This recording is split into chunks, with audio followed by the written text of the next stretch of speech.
hello, and welcome to the channel where today we are at Eclair TV. Oops. And we are with somebody who speaks English very well, coming from London. Bonjour. Joël Ferli. Maybe a little bit far from the microphone. Come closer, I think. Okay. Est-ce qu'on fait l'émission en français ou en anglais? As you want. Je t'entends pas. You decide. I decide. I can do either. All right. Et les 10 dernières années, a travaillé beaucoup en tant qu'artiste, mais aussi à créer, mener, gérer une association qui s'appelle l'Artocarpe, qui œuvre depuis une dizaine d'années sur le développement de l'art contemporain en Guadeloupe. Et avec notamment un espace à Moule et pas mal d'expositions, enfin de projets internationaux avec toi, mais aussi avec d'autres artistes. Tout à fait, à part que la dernière nouvelle de ce Covid, c'est que l'espace n'existe plus. L'espace est maintenant online et sera bientôt online. Et du coup, on va voir plus de Joël Ferli, l'artiste.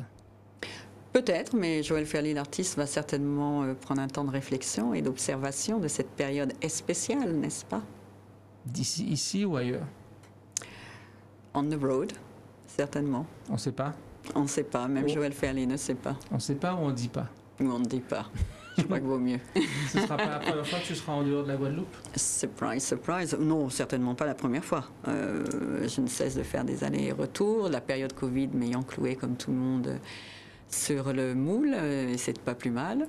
Mais c'est vrai que bon, on m'attribue souvent ce surnom de globe-trotteur parce que les expos jusqu'à présent m'amenaient souvent ailleurs, oui. Mais avant les résidences. Mais avant d'être globe-trotteur entre la Guadeloupe et le reste, tu es resté longtemps ailleurs. Ah oui, bon, bah, comme tout le monde. Hein, j'ai quitté Bainbridge, je suis allée faire mes études, je suis partie 20 ans, donc d'abord en France en photographie et ensuite en Angleterre où j'ai passé 15 ans en art contemporain. Donc j'ai fait le switch du support 2D à l'espace avec la performance. Quand tu dis tout le monde, est-ce que tu as le sentiment que c'est vraiment tout le monde? Il y a quand même une grosse vague d'étudiants, d'élèves qui mettent le cap, oui, sur un départ de Guadeloupe. Ça, c'est un petit peu le passage obligé. Comment ça s'est passé le retour? Pourquoi tu es revenu? Alors, ou pourquoi faire? Ou comment? Pour construire, bien sûr. Pour moi, 20 ans dehors, c'était aller glaner tous les outils dont j'avais besoin pour mieux revenir, construire, donc d'où l'Artocarpe. Et certainement aussi ajouter quelque chose qui n'est peut-être pas le propos de tout le monde, mais de partager, forcément, à travers cette structure. Est-ce que 20 ans, c'est pas trop tôt? C'est pas trop longtemps? Il n'est jamais trop tard pour bien faire, et 20 ans, c'est jamais trop long non plus. Je veux dire, si après, ça nous permet de speeder parce qu'on a mieux compris certaines choses, par exemple l'autonomie. Hein, moi, j'ai quand même construit avec une capitalisation. J'ai acheté un lieu pour être indépendante. Bon, bah, peut-être que je serais rentrée plus tôt, mais j'aurais d'abord fait autre chose qui n'aurait peut-être pas eu l'impact que l'Artocarpe peut avoir aujourd'hui sur l'international grâce à mes connaissances. Non, mais pour toi, en tant qu'artiste, est-ce que c'était bien de rentrer? J'étais jamais partie dans l'idée de rester. Donc... bien sûr, c'était à dessein. Donc, on part faire ses études, on s'éternise certainement. Il y en a qui s'éternisent plus que moi, mais moi, je n'avais jamais pensé finir ma vie en Angleterre. Et aujourd'hui, généralement, on a plusieurs artistes, c'est plus une conversation. Là, c'est presque un tête-à-tête. On a quand même des invités. Mais on a des invités que tu as choisis ailleurs, mais d'ici. Oui, parce que je pense qu'il y a ce grand clash en Guadeloupe de considérer justement parce qu'on va ailleurs, comme par hasard, on ne serait plus guadeloupéen. Mais est-ce que c'est mieux d'être ailleurs? C'est pas une sorte de est-ce que c'est mieux, c'est la personne qui décide, il n'y a pas à se poser la question. Mais par contre, ce que je réalise... Pour toi, enfin, on peut se poser la question pour non, toi, on peut se demander ce que tu penses. Ce que je réalise, c'est qu'il y a une division aujourd'hui qui s'opère entre, comme l'a très bien dit David Goddard, entre les personnes qui s'ancrent dans un lieu et les personnes qui sont très bien partout en dehors de tout lieu. Hein, sauf chez eux. Non, c'est pas une histoire de sauf chez eux, c'est également chez eux. Mais s'il y a une division. Mais non, c'est-à-dire qu'il y en a qui arrivent à s'ancrer à l'extérieur également. Et d'autres qui préfèrent avoir ce rapport au lieu de naissance beaucoup plus je ne suis pas sûr qu'on peut s'ancrer également. On va regarder Jérémy Paul, artiste de Guadeloupe qui a vécu beaucoup en Allemagne, à Leipzig, mais qui est maintenant en France, non? Jérémy Paul.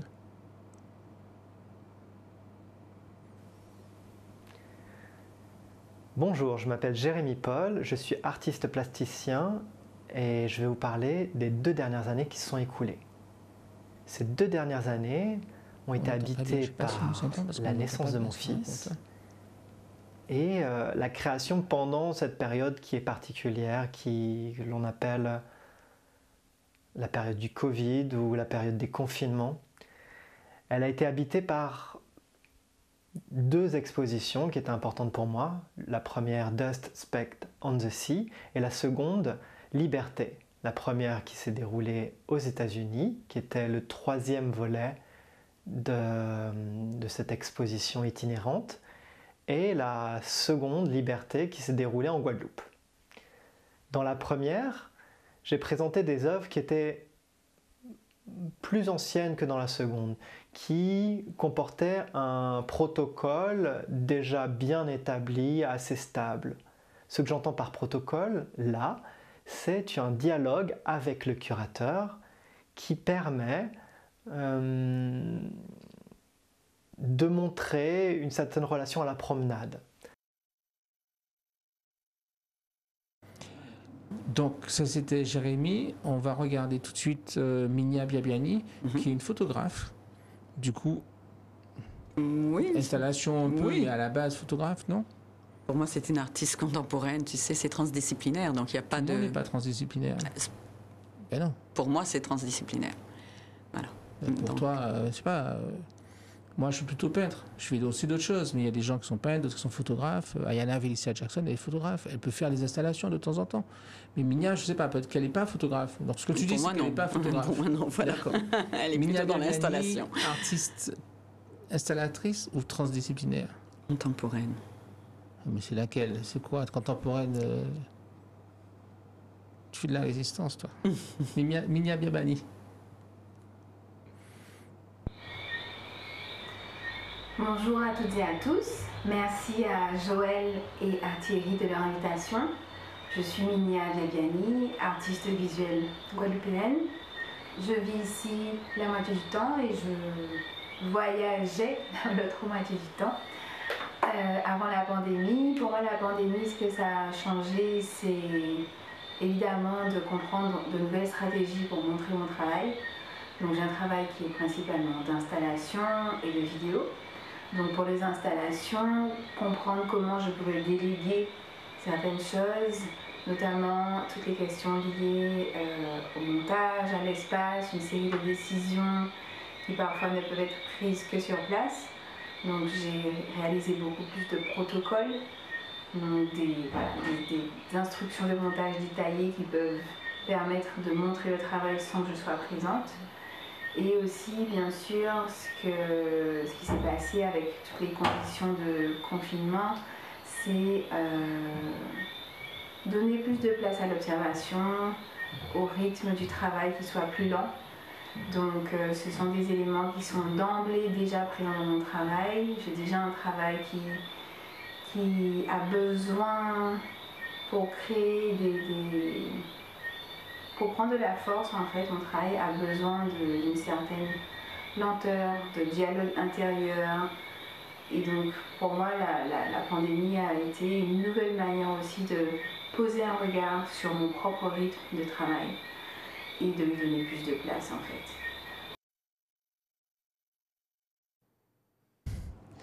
Avant de regarder Minia, tu me dis non, elle n'est pas photographe, elle est pluridisciplinaire. Je te dis elle est pluridisciplinaire, tu me dis non. Non, elle est artiste contemporain. Est-ce qu'il y a un refus des disciplines ou il y a un refus pour toi, en toi, d'être mise dans une boîte? C'est pas ça, c'est que c'est les grandes questions entre le modernisme, etc. Et c'est pas du tout le propos. Je peux pas résumer 20 ans de pratique à quelque chose. En gros, pour faire très vite, puisque je n'ai pas envie de m'étendre là-dessus. La discipline puriste, c'est le propos des modernes, de l'art moderne. Et dès l'instant qu'on est en art contemporain, on est non pas pluridisciplinaire, comme tu l'as dit, mais transdisciplinaire. C'est-à-dire qu'on fait fi de la discipline, c'est tout. Qui décide de ça? Les écoles d'art et le marché de l'art. En comment? Le marché de l'art? C'est pas mon propos non plus. Certainement pas, puisque non, c'est pas mon propos. On se vend plus de peinture qu'autre chose, dans une mesure. Oui et non, je ne suis pas d'accord. Là, je viens de justement prendre 2 artistes qui travaillent très bien sur l'international et qui ne sont pas dans la peinture uniquement. Non, mais tu parles du marché de l'art. Jérémy parle du protocole en termes de dialogue avec le commissaire à l'exposition, ce qu'il appelle le curateur. Est-ce que tu t'identifies à cette façon de travailler? Alors, moi, je choisis ces 2 artistes parce que je les ai trouvés... bon, déjà, j'aime beaucoup leur travail, respectivement, et notamment parce qu'ils se posent les bonnes questions en tant qu'artiste. Un artiste, pour moi, c'est quand même quelqu'un qui réfléchit, qui observe, et qui réfléchit dans son espace, dans son environnement. Et là, dans les 2 vidéos qui nous sont envoyées, même si elles ne sont pas complètes, et bon, j'espère qu'il y aura le lien pour qu'on puisse inviter tous les spectateurs à écouter leurs propos en entier, tous les 2 ont véritablement mis en place une stratégie de travail. Donc, Jérémy Paul parle de ce fameux protocole, puisqu'il se retrouve ici à convoquer non pas les autres artistes de l'exposition collective au sein desquels il travaille, mais c'est l'exposition de la curatrice américaine Arden Sherman, qui s'appelle Dot Speck on the Sea, et qui était à Harlem au Hunter College Gallery.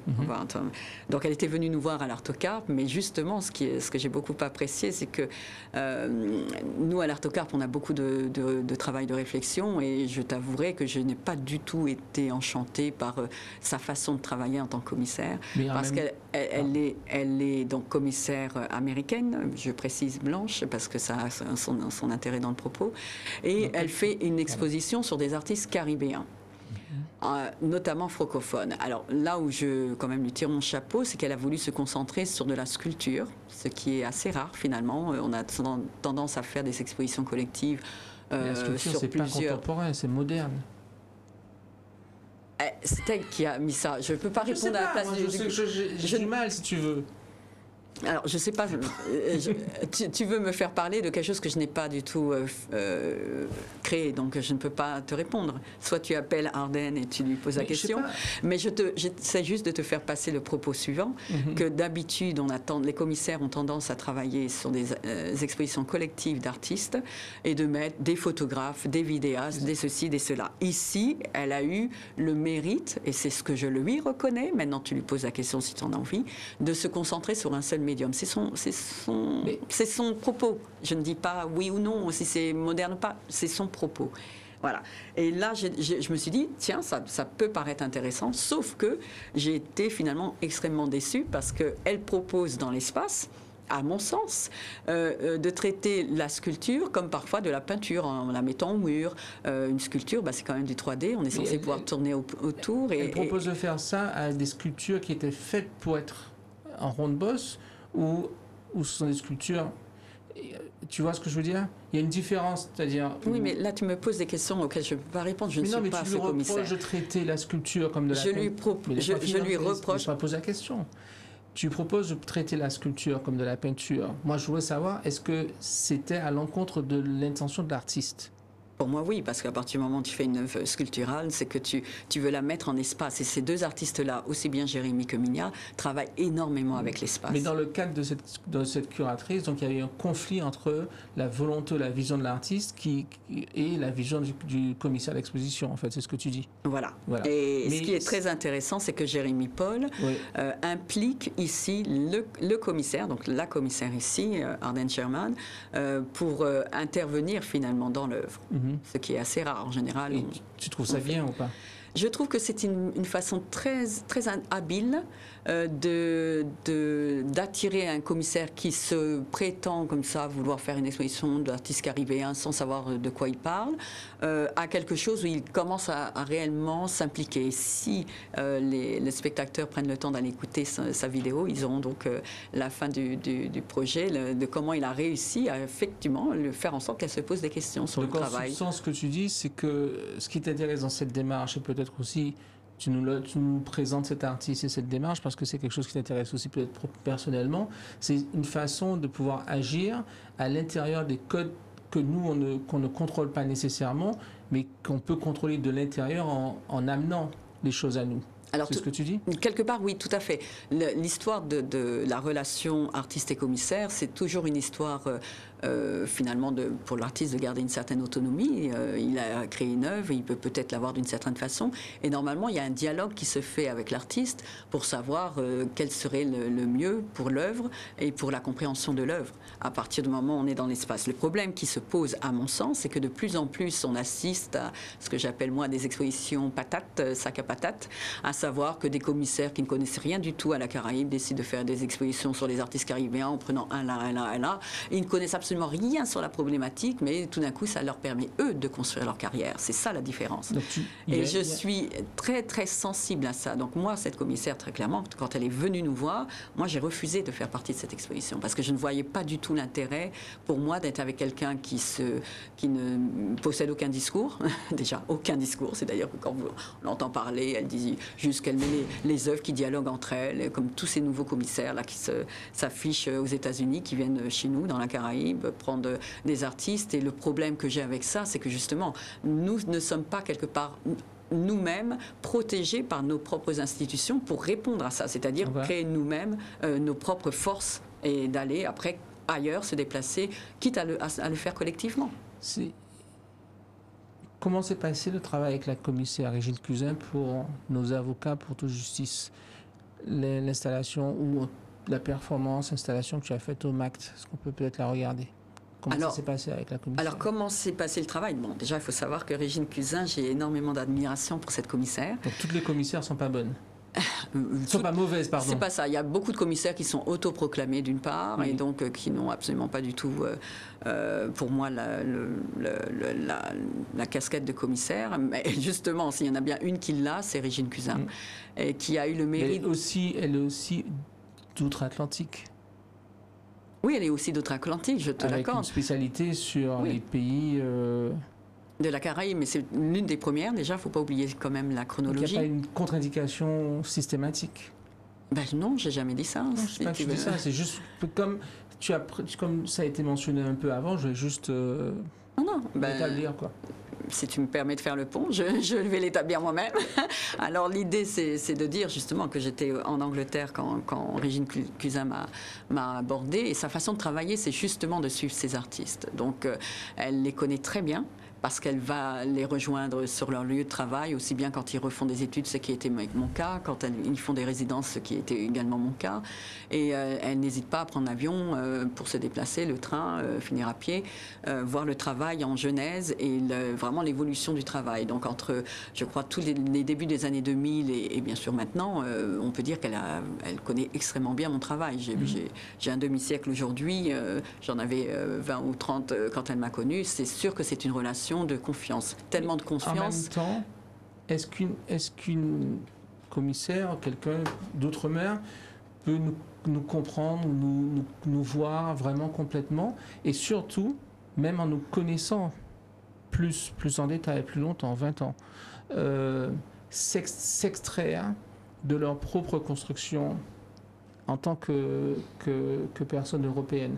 Est-ce que c'est vraiment possible? Alors, le travail de commissaire, c'est un travail. Après, si le commissaire veut se spécialiser sur une région, ce qui est le cas de Régine Cusin, aussi bien l'Afrique que la Caraïbe, il a certaines compétences. Régine Cusin est quand même l'une des premières en France qui a travaillé sur les artistes de la Caraïbe et qui, depuis, quelque part sans le faire directement, à former d'autres jeunes à aussi faire le même travail. Et ces jeunes-là sont eux issus de soit la diaspora caribéenne ou eux-mêmes sont caribéens. Là où je te l'accorde, c'est pas une histoire de est-ce qu'on peut s'autoproclamer commissaire spécialisé. D'accord. Non, je parle, est-ce qu'elle peut s'extraire de qui elle est? Je te donne un exemple. Il y a 20 ans, je prenais un café avec elle, un café Coste, à Beaubourg. Puis on parle de choses et d'autres, et on parle des possibilités pour les artistes guadeloupéens d'exposer en France. Et elle avait cette fameuse exposition importante, qui a un grand succès, l'Attitude, qui était à la mairie de Paris, certainement un très beau lieu, très beau physiquement, splendide, rempli d'aura aussi. C'est la mairie de Paris, c'est très bien placé, c'est pas dans un coin ou dans une banlieue. Mais on est assis en face de Beaubourg, et donc je parle avec elle, et je parle d'exposition, et je lui dis non, pas à la mairie de Paris, là, en parlant de Beaubourg. Et elle me dit, mais tu n'y penses pas. 15 ans plus tard, j'expose à Johannesburg et je suis en face du directeur des affaires culturelles de l'Océanie. C'est la Réunion, etc. Il est à Johannesburg. Et je lui dis la même chose. Je lui dis non, mais pourquoi est-ce que nous, artistes d'outre-mer, en prenant en compte Mayotte, la Réunion, etc., on ne pourrait pas aussi avoir une exposition ou pouvoir exposer dans des lieux qui sont vraiment importants, Beaubourg. Mais ta réponse, tu l'as. Régine Cusin a bien présenté des artistes haïtiens au Grand Palais. J'y viens. Et pareil, comme Régine Cusin il y a 20 ans, il me dit, mais tu n'y penses pas. Et oui, elle a présenté des artistes haïtiens, mais elle n'a pas présenté des artistes guadeloupéens. Il faut lui poser la question. La réalité, c'est que tout ça change aujourd'hui. Ça change énormément. Là, tu parles de quelque chose qui a 20 ans. Non, l'exposition. Les choses ont changé. L'exposition de Régine, c'était pas il y a 20 ans. Au Grand Palais. Et elle a exposé des artistes haïtiens, elle n'a pas exposé des artistes guadeloupéens, ni martiniquais. Et ça change pas grâce à ces commissaires d'exposition d'outre-Atlantique, je pense pas. Ils ont eu leur place. Je te l'accorde qu'il y a peut-être eu un temps pour eux et que là, il est de grand temps effectivement que des commissaires caribéens émergent. Il y en a, surtout dans les îles anglophones. Ne pas oublier que chez nous, nous avons une grande commissaire qui n'est pas du tout reconnue, ou moins très peu connue, c'est Claire Tancon, qui vit aux États-Unis, Made in Guadeloupe, 100% Guadeloupe, et que bien sûr, pour moi, il serait temps de réhabiliter dans toutes les instances telles que le Memorial Act, par exemple, et voilà, donc après, il ne faut pas non plus pleurer parce que les choses changent à mon sens. Je ne sais pas si on a eu l'occasion de voir une image de ton installation Nos avocats pour toute justice. C'est une installation que tu as faite au Memorial Act. Tout à fait. Pour laquelle tu as demandé à plusieurs personnes de participer, notamment des jeunes, qui ont emmené des plans d'avocatiers, disons, et avec lesquels soit tu as planté ou tu as participé à planter ces plans. Voilà. Sur le parvis du Memorial Act. Voilà, pendant que les jeunes faisaient une performance. Est-ce que planter dans un endroit où on sait que la plante ne va pas grandir, est-ce qu'il y a une utilisation un peu étrange du plan qui est vivant et qu'est-ce qu'il devient après? Et est-ce que quelque part tu sacrifies la nature pour l'art? Non, là c'était un aspect très humoristique dès le titre. C'était en fait une performance que j'ai voulu en réaction à tout le mouvement des Gilets jaunes. Et j'ajoute que les jeunes faisaient leur performance avec le fameux gilet des Gilets jaunes. Et cette boutade du titre répondait justement à cette observation que nous avons tous eue, soit par les médias ou autres, que chaque manifestation des Gilets jaunes allait de plus en plus vers des affrontements avec les forces de l'ordre et notamment cette personne qui a perdu son œil. Donc ça a été quand même quelque chose qui nous a fait à tous, je pense, prendre conscience de cette répression qui existe au sein des institutions et du pouvoir. Est-ce que la bataille des Gilets jaunes, est-ce que c'est notre bataille? C'est une autre bataille par rapport à quoi? C'est notre bataille à nous? Je pense que toute bataille, quelle qu'elle soit, est la bataille de tout le monde, de tout être humain, quel qu'il soit. C'est tout. À partir du moment où on veut rester dans sa division... Il n'y a pas eu tellement de Gilets jaunes ici. Ou est-ce que tu as une réflexion qui est au-delà de la Guadeloupe? Est-ce que tu as ce sentiment? Ben, c'est pas que j'ai ce sentiment, c'est que je suis au-delà de la Guadeloupe. Je transcende absolument toutes les barrières, qu'elles soient nationalistes ou autres. Et tu as fait quand même aussi une performance pour ce petit garçon qui avait perdu la vie pour un portable à Bainbridge. Donc en fait, tu tu es aussi un peu intéressé par ce qui se passe ici. C'est pas un petit peu. Tu transcendes que tu es au-delà de la Guadeloupe en même temps. Donc, on peut très bien agir localement et penser globalement, n'est-ce pas? Donc c'est ce que je fais tous les jours et je pense que c'est ce que se doit de faire tout artiste en fait. Une question que je me pose tout le temps, pas tout le temps, mais tout le temps quand je suis en phase d'œuvres importantes ou de commandes importantes, c'est comment être de son temps, c'est-à-dire être à propos par rapport à ce qu'on vit, notre environnement, sans être anecdotique. C'est-à-dire que on va travailler sur les gilets jaunes, sur le petit garçon qui a perdu sa vie, ou même sur le Covid, qui au bout d'un moment va partir. Et comment concilier ça? C'est-à-dire comment ne pas tomber? Il y a deux pièges pour moi dans la pratique artistique. C'est celle de l'anecdote. C'est celui de l'anecdote et celui de l'illustration. C'est-à-dire comment ne pas tomber dans l'illustration pure et dure, bête. Ce qu'on appelle le littéral. Oui. Voilà, et comment ne pas tomber dans l'anecdote. C'est-à-dire qu'une fois que le moment soit passé, que l'œuvre reste importante en tant qu'œuvre et continue à parler aux personnes d'après. C'est ça, pour l'artiste travaille sur ses formes.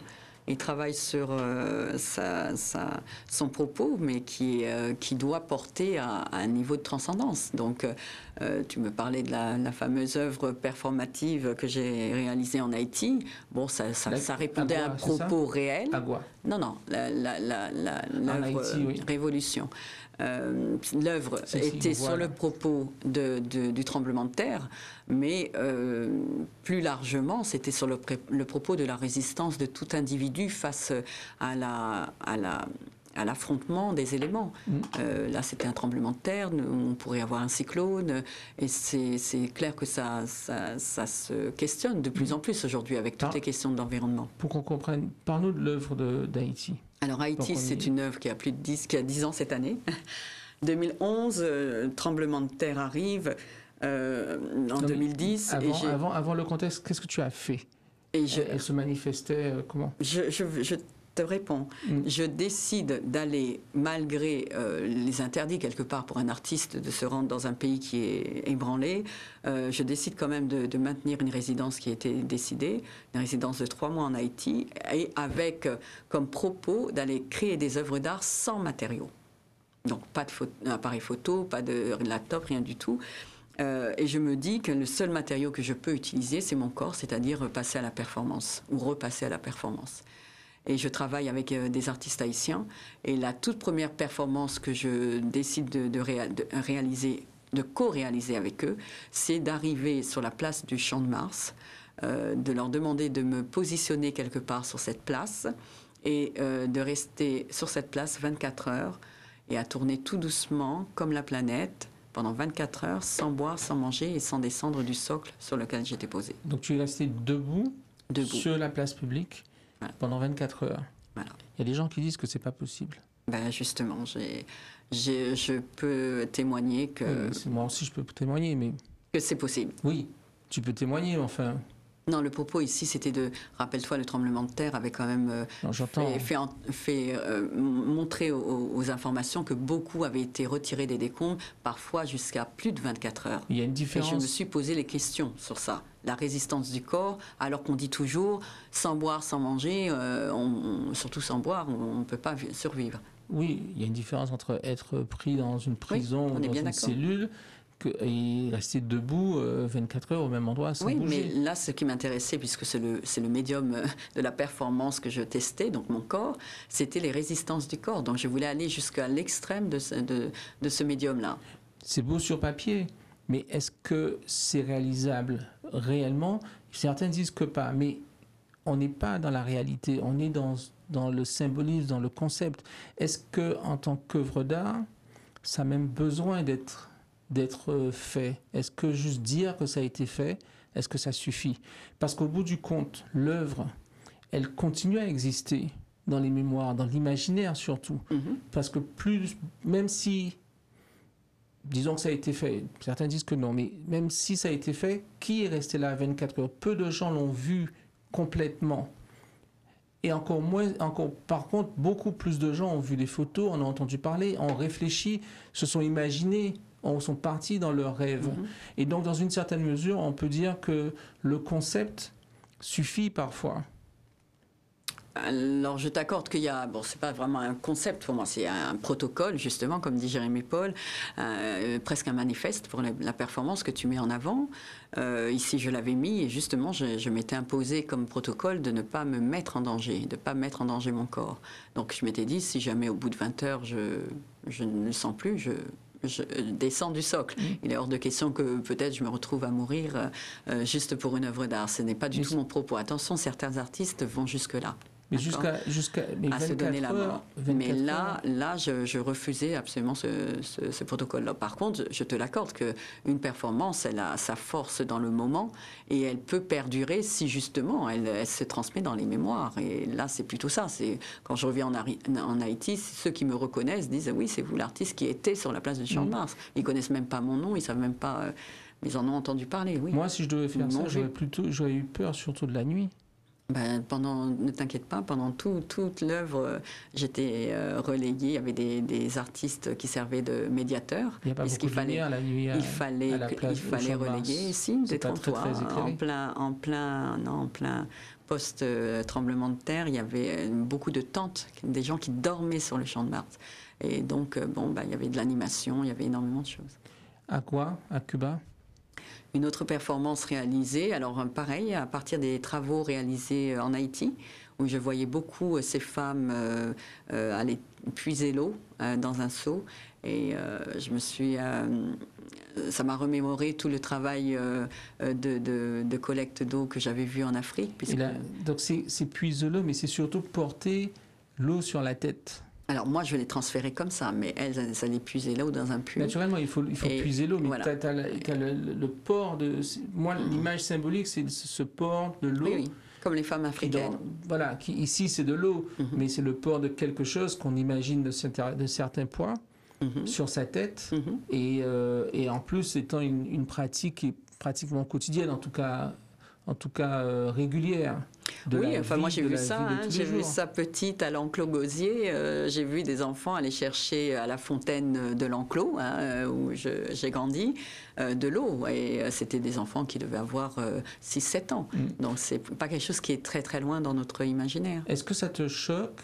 Parce qu'il y a une relation à l'eau, il y a un questionnement de l'eau qui est une question importante, mais même ici en Guadeloupe, mais qui est une question importante tout court, dans le monde, pour l'ensemble des personnes, de l'accès à l'eau, oui, bien sûr. Du transport, de la souffrance aussi. Et est-ce que c'est choquant si en regardant cette image, on te dit « Ah mais c'est bizarre, mais je te trouve vraiment très belle sur cette photo ». Est-ce que c'est quelque chose qui est choquant dans le sens où est-ce que tu as le sentiment que d'un coup la beauté vient peut-être perturber le discours, ou est-ce que c'est le regard de l'autre qui vient perturber le message de l'art? Pas du tout, non. C'est sûr qu'un artiste travaille sur l'esthétique, d'accord, et toute forme d'art a son... Minia parle de rythme, et il y a aussi sa forme esthétique, une certaine forme d'esthétisation de l'individu. Moi, en performance, je ne pense jamais à comment je vais m'habiller, par exemple. La performance. Il y a une féminité qui est... Oui, il y avait...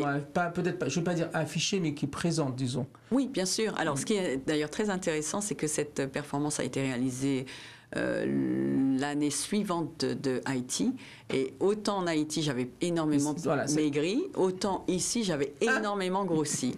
Et ça compte pour toi? Ben non, je trouve ça intéressant parce que je sais que ça a été au niveau du corps le contre-coup j'avais fait un jeûne de 9 jours pour la performance d'Haïti, et ça a été le contre-coup de ça. Donc c'est plutôt la réaction du corps, moi c'est ça qui m'a intéressée. Et donc finalement l'épuisement qui était de faire le remplissage du seau d'eau d'un bout à l'autre de la fontaine vide à Cuba, avec tout ce que ça a comme charge de passage des Américains qui avaient des idées de développement de grandeur de cette ville, la Havane, et qui, au moment où les Américains sont partis, il a été décidé par le gouvernement qu'il était hors de question de gaspiller toute cette eau, donc les fontaines sont restées complètement vides. Or, il se trouve que les fontaines, c'est quasiment la place, la grandeur de cette fontaine, c'est quasiment toute la place de la Victoire. Donc, c'est pas rien. Tu parles d'une façon dont ton corps était, même dont tu l'as préparé avec le jeûne pour la performance d'Haïti. Oui, tout à fait. Et après, tu reparles encore de la façon dont ton corps était dans la performance d'après, en relation à la performance d'avant. Est-ce que, dans une certaine mesure, ton corps garde la mémoire ou continue à vivre aussi ce qui s'est passé? Parce que la performance n'est pas que pour l'autre, elle est aussi quelque chose que tu as vécu en tant qu'artiste et qui continue à te construire. Oui, tout à fait. Le corps, en l'occurrence, il a été tellement traumatisé que je ne pouvais plus après manger sans perdre de poids. Est-ce que plus pour une femme? C'est d'ailleurs, attention, c'est d'ailleurs le syndrome de beaucoup d'enfants haïtiens qui sont adoptés. C'est-à-dire que dès qu'ils arrivent dans leur famille d'accueil, alors qu'ils mangent normalement, en fait, ils n'arrivent pas. Mais cette relation à l'expérience et à la mémoire du corps, est-ce que c'est plus fort pour une femme, tu penses, ou pas? Qu'un homme? Oui, pas qu'un chien. Je suis pas sûre de comprendre ta question. Parce que peut-être avec l'enfantement pour celle qui enfante, je sais pas. Je peux pas te dire. Je me suis pas posé la question. Mais la mémoire du corps, ça, oui. Je pense que c'est une réalité. C'est une réalité. Et parce est-ce qu'on peut parler un peu d'être une femme sans nécessairement rentrer dans des débats féministes, mais est-ce que c'est quelque chose qui quand même t'habite ou pas? Pas du tout. Non, la question des féministes est une question qui est, voilà, ça fait partie des grands débats. Je m'y suis pas du tout intéressée. On peut parler du fait d'être une femme sans être féministe. Moi, j'aime plutôt l'idée, en tant que femme, de parler des hommes, justement, et de la sexualité, du couple, etc. C'est plutôt ça qui m'anime. Mais pas dans ton travail, tellement. Ah si, je l'ai fait avec l'exposition inaugurale de l'Art Carp, et je t'avais envoyé la vidéo. C'était avec mon compagnon de l'époque, et on parlait du couple, justement. Tu parlais de ton couple, ta relation. Non, oui, mais tu te mets en scène en tant que performance. Avec effectivement le matériau que tu as, mais tu parles du couple en général. Qu'est-ce que tu voulais dire? Ou est-ce que c'est trop loin? C'est pas ce que je voulais dire. C'était là encore une boutade formidable parce que l'exposition se tenait dans tout le bâtiment sur 3 niveaux. Il y a des escaliers à monter. Et la vidéo était positionnée dans la descente d'un escalier. Donc j'ai déjà fait un clin d'œil à Duchamp, puisque le titre comportait les nus descendant l'escalier, ou attention aux nus dans l'escalier. Et il y avait 2 références à un photographe, Helmut Newton, qui avait fait déjà ce double portrait de femme habillée en businesswoman avec talons, et puis les mêmes poses toutes nues. Et ben nous, on a fait la même chose avec mon compagnon. Toute nue en talons, tu as raison, oui. Et nous, on a fait la même chose avec mon compagnon. Sauf que le moment de la pose où on est nu, dans la vidéo, puisque c'était une vidéo, est un flash extrêmement court. Donc tous ceux qui descendaient l'escalier voyaient ce flash, mais voulaient rester sur ce flash. Et la boutade était que du coup, ça créait un embouteillage dans l'escalier. Voilà. Si on ne prend pas en compte dans mon travail toute la part d'humour que j'y mets, on ne comprend pas le travail de Joël Ferli. Joël Ferli toute nue qui crée des embouteillages. Voilà. C'est ça? Ben oui, comme si on n'avait jamais vu une femme nue. Mais c'est... Non, mais... Toutes les femmes nues ne se valent pas. Ouf, ça c'est... Non, je pense qu'elles se valent justement. La beauté de la femme, la beauté des corps, la beauté des hommes, pour moi, c'est tout le monde est beau. Ah, tout à fait, j'en suis persuadée. Oui, pour moi, c'est vraiment ça en plus. Quand tu mets une photo de toi nu... J'ai pas fait tous les jours, mais bon, tu veux revenir sur le sujet. et que tu le fais pas tous les jours, mais même quand tu le fais une demi-seconde sur 5 minutes, quoi. Disons peut-être 3 minutes. C'est ça à peu près? Oui, je à peu près, quoi. Ça, oui. Ouais. Et est-ce qu'il y a un jeu naturellement? Une boutade, tu dis, un rapport... Oui, de l'humour, beaucoup d'humour. Une boutade, de l'humour, un jeu, un rapport à l'histoire de l'art avec Helmut Newton. Aide-moi. Helmut Newton, oui, mais c'est ça, c'est tout le travail de citation. C'est-à-dire que là, le travail pour l'artiste... Je viens nu, descendre un escalier, etc. Mais une demi-seconde, est-ce que c'est pas l'expression trop forte de la pudeur? Pas du tout. Pas du tout. Et si tu prends le temps, parce que cette photo que tu présente en une demi-seconde. Tu l'as faite quand même. Oui, bien sûr. Tu as pris rendez-vous avec ton compagnon pour qu'il soit là. Tu as un éclairage, tu as une mise en scène, tu as fait attention à ce qu'il y avait à côté, ce qu'il y avait derrière, etc. Donc il y a un travail vraiment qui est fait. Non, mais c'est pas de la pudeur, ça. C'est justement, on sait que la nudité, c'est aussi corollaire au voyeurisme, au besoin de voir. Donc tu joues avec ça. Hein, tu t'imposes un protocole et tu t'imposes justement un appât. Moi, j'ai beaucoup observé cela dans mon travail, que je suis finalement passée de l'image, qui est quand même une forme de représentation assez importante, le 2D, à quelque chose finalement sans image, voire même immatériel avec la performance. Donc, et même le son. Donc c'est plutôt ça qui m'intéresse, de voir à quel point le spectateur, la société du spectacle, hein, comme le disait Debord, est toujours attaché à ces icônes, ces images qu'il en fait icônes.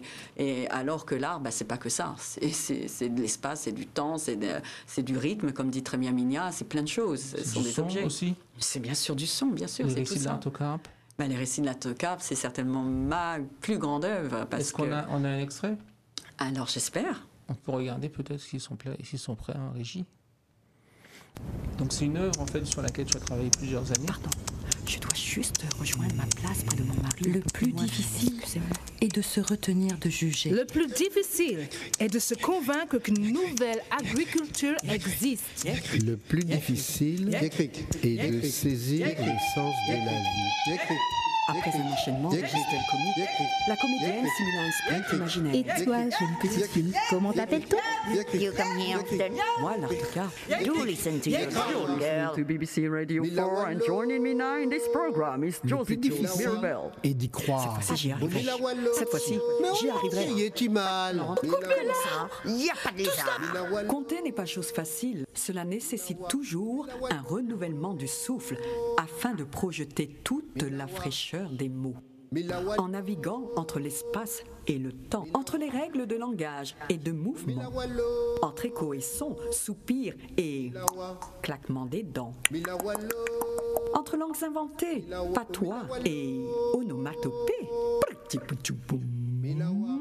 L'art du conte tient de la drive. Prends l'inspiration au gré de mes transbordements. Coup d'œil à droite, coup d'œil en bas. Le plus difficile est de transmettre. Je choisis ma métamorphose et voilà mon conte prêt. Le plus difficile venait d'être fait.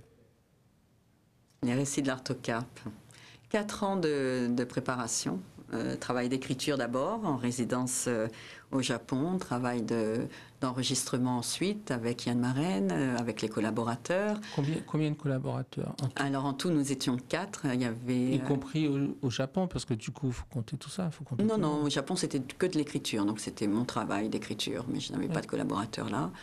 J'ai fait une résidence, par contre, dans un lieu. Donc l'écriture, c'est l'écriture des textes qui des sont textes, de écrits, tous les textes. En fait, il y a 10 chapitres répartis dans 10 bornes, et les bornes étaient réparties dans toute la Guadeloupe. Donc c'est pour ça que c'est pour moi... On a une carte de la Guadeloupe ici. Avec toutes les points rouges qui représentent les lieux où étaient placées les bornes. Donc aussi bien à Marie-Galante qu'à Basse-Terre, à Gosier, etc.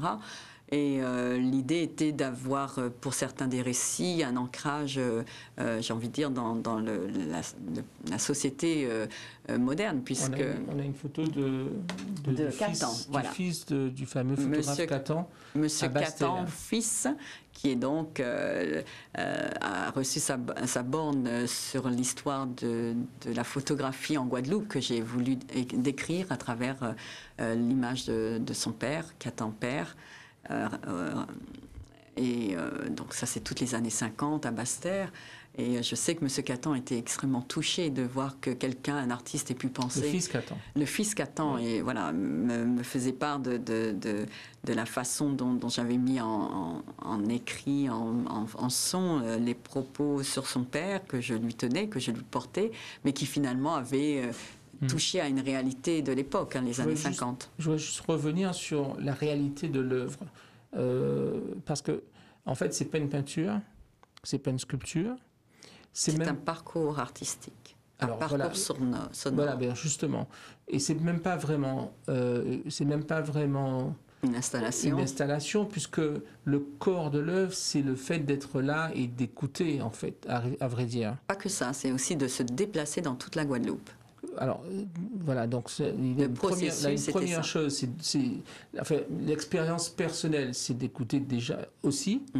Et en plus, comme les récits sont différents d'endroit en endroit, d'une borne à l'autre, voilà, il y a une sorte de déplacement. Voilà, il aurait fallu un engagement de la part du spectateur de pouvoir suivre et d'aller d'un endroit à l'autre, de prendre le temps aussi d'écouter dans les conditions qui étaient celles qu'elles sont. Je suppose que tu t'es arrangé pour que ça soit audible. Bien sûr. Et de façon à ce qu'il ait une expérience totale de l'œuvre générale. Tout à fait, ça se voulait être un parcours qui avait quand même le mérite de ne pas suivre un cheminement ABCD dans un sens, c'est-à-dire que c'était le spectateur qui décidait d'aller voir telle borne d'abord à Basse-Terre, après à Port-Louis, après à Marie-Galante s'il le souhaitait, puisque tous les chapitres étaient autonomes mais aussi interdépendants. Donc on pouvait retrouver des personnages dans un chapitre et dans l'autre, et c'est ce qui faisait l'intérêt.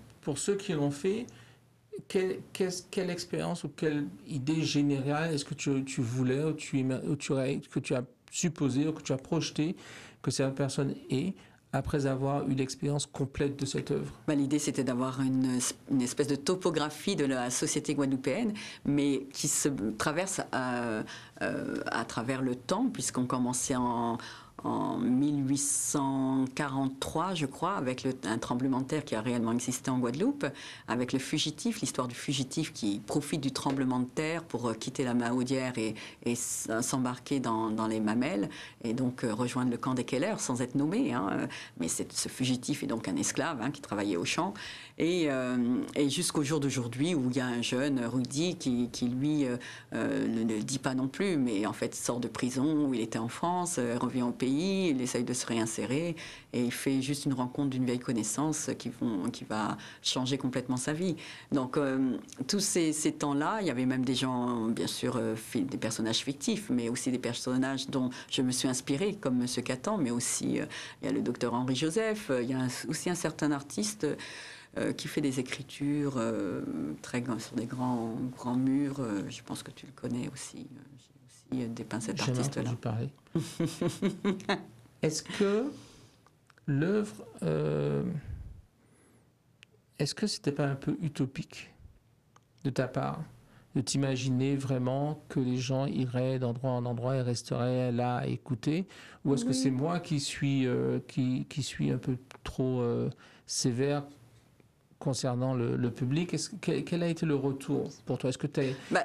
Il y a une petite déception parce que ça a marché? Il y a une petite déception parce qu'en fait, ce sont surtout des touristes qui ont visité l'œuvre. Au niveau du nombre, la déception est au niveau du nombre, parce qu'il y a plusieurs... Pour un projet pareil qui est quand même ambitieux, vaste, long, qui engage aussi. Il y a pas mal d'endroits où on peut être déçu. Il n'y a pas que un endroit. Bien sûr. Donc, dis-nous. Moi, c'est juste ça. Les retours que j'ai eus étaient surtout des touristes. Pour faire vite, je le dis tout le temps, les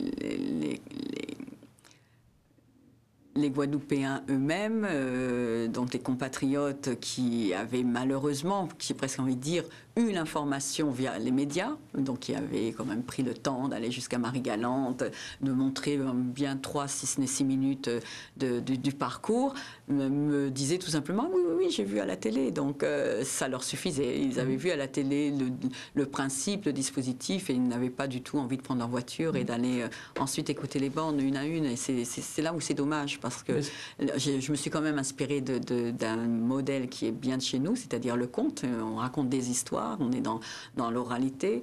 Et finalement, je me suis rendu compte qu'il y avait peut-être tout simplement un désintérêt de chercher à ce qu'il y avait derrière l'objet qui était la borne. Voilà. Qu'est-ce qu'on fait maintenant ? C'est tout, c'est comme toutes les œuvres.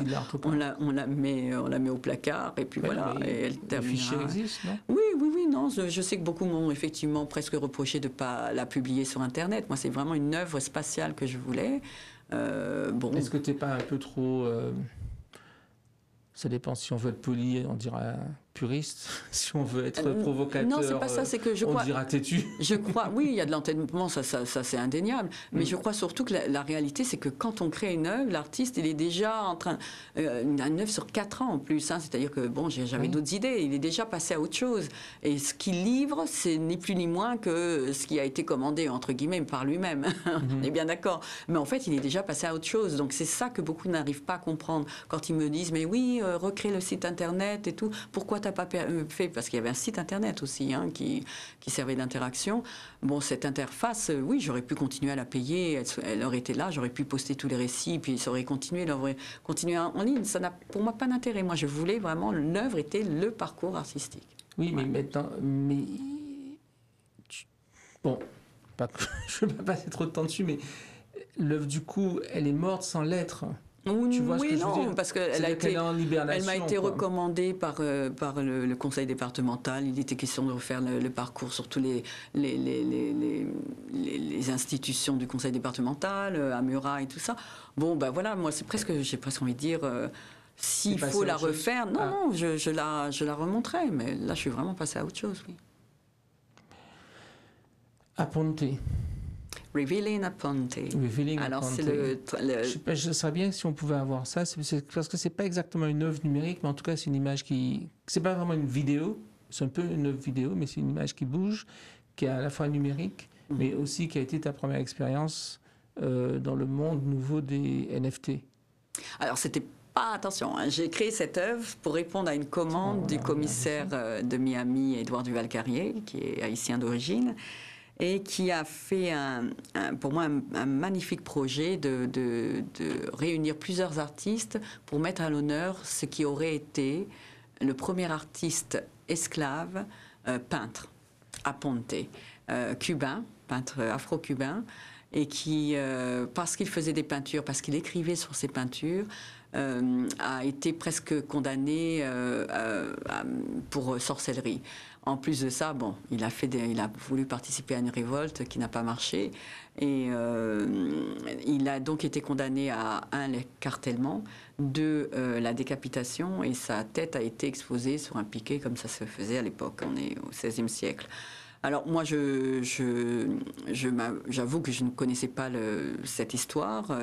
Le commissaire a voulu faire intervenir plusieurs artistes pour reprendre les écrits qu'il a laissés et recréer une œuvre d'art. Et moi, je me suis beaucoup plus intéressée au personnage, au fait que finalement, le commissaire lui-même, en remettant à l'honneur cet artiste disparu, permettait de nous révéler quelque chose. Donc je me suis dit c'est bien plus intéressant parce que finalement ça aurait été le premier artiste du nouveau monde afro-descendant et qui finalement on a voulu le tuer pour l'éliminer, mais finalement grâce à ce commissaire il est à nouveau remis à l'honneur.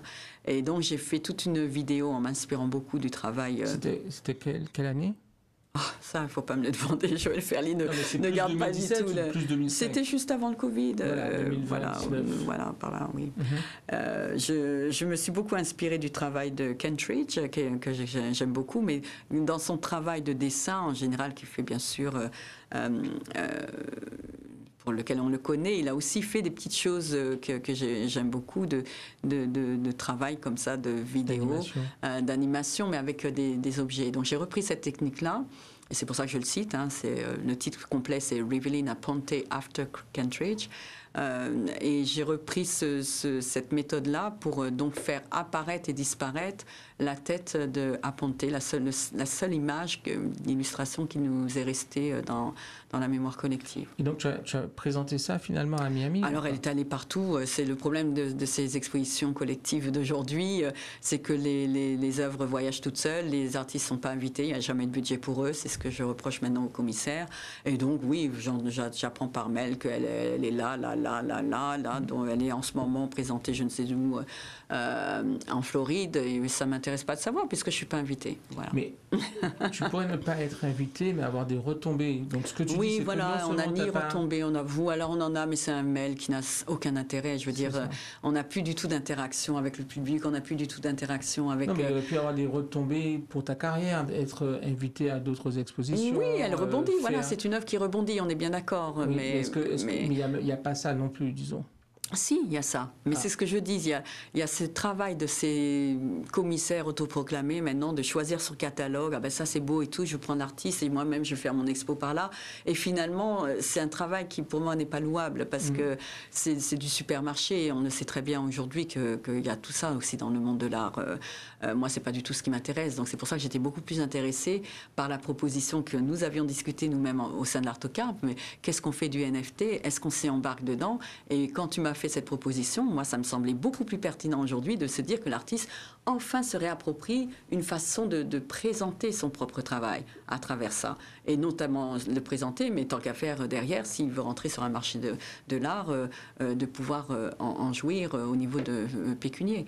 Donc c'est ça qui m'intéresse. Après, c'est tout ce questionnement-là qui devrait être posé aujourd'hui pour moi au sein de la communauté des artistes et qui n'est malheureusement pas toujours bien compris. Il me semble que quand tu as fait ton appel, il n'y a pas eu foule non plus. Donc, non, mais pour cette exposition, première exposition NFT en Guadeloupe. Donc, moi, je pense que c'est quelque chose qui... Non, il y a eu de la veille, peut-être, de certains. On a eu pas mal suivi parce que, disons qu'il fallait des artistes qui aient le temps, parce que c'était assez rapide.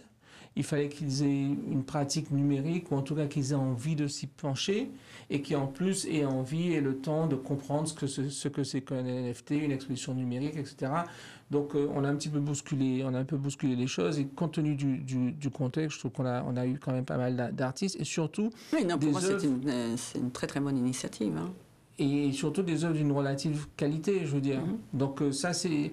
Ça, non, et puis bon, après les artistes ils exposent pas, après c'est à eux de voir. Tu voulais parler du confinement. Ben justement, parce que pour moi, le NFT et le confinement, quelque part, c'est peut-être là que ça se révèle le mieux. On est toujours en train de créer avec les outils que l'on a dans son temps, dans son environnement. Et pour moi, les artistes qui ne s'interrogent pas sur le NFT aujourd'hui sont des artistes qui, à mon avis, demain auront un temps de retard et qui parleront peut-être justement encore du médium, de l'art moderne, de ceci, cela, sans avoir complètement loupé le train en route, quoi. Et c'est tout. Donc ça me semble important aujourd'hui. C'est ce que je passe au niveau des étudiants prépa que je suis. Pour moi, il est capital qu'ils s'y intéressent, surtout si ça permet pour certains de développer une économie, des retombées financières qui pourraient ne serait-ce que financer leurs études, par exemple. Qu'est-ce qui s'est passé pour toi pendant le confinement ? Alors, beaucoup de changements, personnellement, au niveau de l'Artocarpe, au niveau de l'association. Donc, on va dire que le confinement commence en mars 2020. On arrête tout, une exposition qui était en cours. On est maintenant en 2021, en fin 2021. Donc, ça fait un peu moins d'1 an, presque 1 an et demi, presque 2 ans, disons. Moins de 2 ans, disons. Presque 2 ans. Entre... mars 2020 et aujourd'hui, on m'aurait dit Est-ce que ta vie a complètement changé ? Oui, complètement, un bouleversement total, mais bien sûr sur lequel il faut savoir rebondir. Il y en a qui sont dans l'apathie totale, bon, c'est leur problème. Il y en a qui, au contraire, moi je fais peut-être partie de ceux-là, se disaient au début, ça va durer 2 semaines ou 2 mois, on verra bien, et puis on va revenir à quelque chose. Puis très clairement, après observation des signes, de réaliser que non, on est vraiment dans quelque chose qui est un grand bouleversement, un grand chamboulement, et que si on ne s'y attarde pas, ça risque de faire pas mal de dégâts dans nos vies respectives. Donc là, il y a eu pour la vie associative la décision de ne plus avoir le lieu et de justement investir l'espace. L'association que tu as créée et gérée pendant plus d'une dizaine d'années. 13 ans aujourd'hui. C'est donc de se dire on va passer cette période sans lieu, donc on va plutôt investir le champ du numérique. Qui est maintenant une période post-Covid pratiquement. Post-confinement, post-Covid pratiquement maintenant. Oui. Oui. Mais on se retrouve avec une Ferly pleine de couleurs. Est-ce que ça veut dire que du coup on verra plus l'artiste que la responsable oui, peut-être, responsable de... Finalement, peut-être c'est pas plus mal. J'ai toujours été en tandem. Moins bien pour la Guadeloupe, mieux pour Ferly. Non, j'ai toujours été en tandem. Une fois de plus, des œuvres comme la dernière dont on a discuté sont moins connues, mais j'ai toujours été en tandem. Hein. Quand j'ai une exposition en ce moment, j'ai toujours eu des expositions. C'est juste que je donne la primeur à l'Artocarpe, donc je fais beaucoup moins de pubs pour Joël Ferny. Non, je donne, l'Artocarpe est toujours là. C'est pas parce qu'il n'y a pas de lieu. Non, mais je dis pas que c'est pas ça. Je parle en tant que que priorité aujourd'hui, même dans le temps que tu passes à faire les choses. Non, je continue. Donc tu passes plus de temps à l'artocarpe qu'avec l'artiste. J'essaie de faire que ce soit 50-50, comme toujours. Il faut un bon compromis. Est-ce que ça serait pas mieux de faire plus l'artiste que l'artocarpe? Ce sera peut-être une période dans laquelle, oui, je vais m'embarquer sur quelque chose de beaucoup plus personnel. Mais l'artocarpe sera toujours en toile de fond. Est-ce qu'on peut s'arrêter là ou il y a d'autres choses que tu voulais dire? Non, moi je suis contente de rentrer dans ton espace, de découvrir le Thierry Allais en TV. Et puis je te souhaite une bonne continuation pour ton émission que je découvre littéralement totalement avec la mienne. Et tu reviendras nous parler dans quelques temps de ce que tout ça est devenu. Dans quelques temps. Parce que t'es un peu, on t'attrape à un moment un moment charnière. Voilà, là pour le moment je suis plutôt sur le départ. Thank you very much. You're welcome. Thank you very much. And we'll see you next time. Bye.